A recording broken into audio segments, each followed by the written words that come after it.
It is narrated that Abu Abdurrahman Abdullah bin al-Mubarak al-Hanjali al-Marwazi, born 118 H and died in Ramadan 181 H or 736-797 AD, a renowned scholar and hadith expert from Marv, Turkmenistan, recounted this story.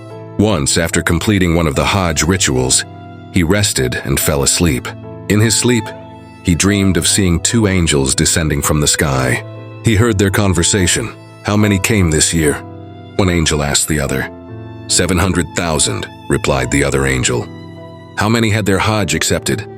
Not a single one. This conversation made Abdullah tremble. What? He cried in his dream. All these people have come from far corners of the earth, with great difficulty and exhaustion throughout their journey, traversing vast deserts, and all their efforts are in vain. While trembling, he continued to listen to the two angels. However, there is a man.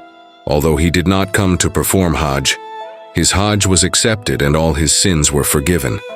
Because of him, the Hajj of all of them was accepted by Allah. How can that be? That is the will of Allah. Who is this man? Sa'id bin Muhafah, the shoemaker in the city of Damascus. Hearing this, the scholar immediately woke up. After Hajj, he did not go straight home, but instead went to the city of Damascus, Syria. Upon arrival, he immediately searched for the shoemaker mentioned by the angel in his dream.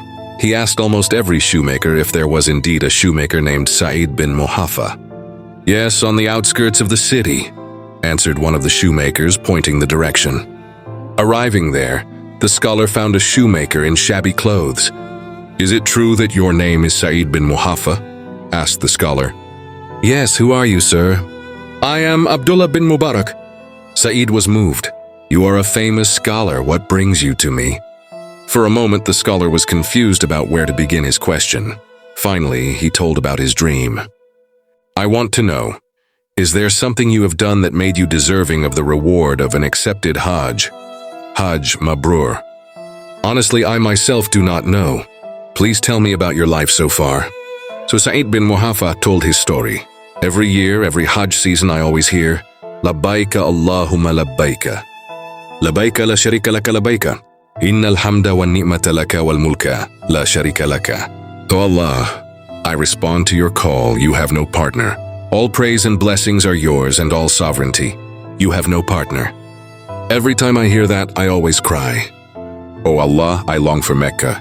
O Allah, I long to see the Kaaba. Permit me to come, O Allah. Therefore, for decades, every day I set aside money from my earnings as a shoemaker. Little by little, I saved it.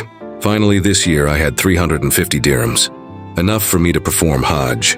I was ready for Hajj, but you canceled your departure for Hajj. That's right. What happened? My wife was pregnant and often had cravings. When I was about to leave, at that time she had a strong craving. My husband, do you smell this delicious cooking? Yes, dear. Please try to find out who is cooking so that it smells this delicious. Asked for a little for me? Ustad, I then looked for the source of the cooking smell. Turned out to come from a nearly collapsed hut. There was a widow and her 6 children inside. I said to her that my wife wanted some of the food she was cooking, even just a little. The widow just silently looked at me, so I repeated my words. Finally, she slowly said, It's not allowed, sir. I will buy it at any price. This food is not for sale, sir. She said with tears welling in her eyes. Finally, I asked why. Crying, the widow said, This meat is halal for us, but haram for you, sir. In my heart, how can there be food that is halal for her, but haram for me, even though we are both Muslims? So I pressed her again, why? We haven't eaten for several days. There is no food at home. Today we saw a dead donkey, so we took some of its meat to cook. For us, this meat is halal because if we don't eat it, we will starve to death. But for you, sir, this meat is haram. Hearing that, I spontaneously cried. Then I went home. I told the incident to my wife. She also cried. We finally cooked food and went to the widow's house. This food is for you. The Hajj money of 350 dirhams I gave to them. Use this money for your family.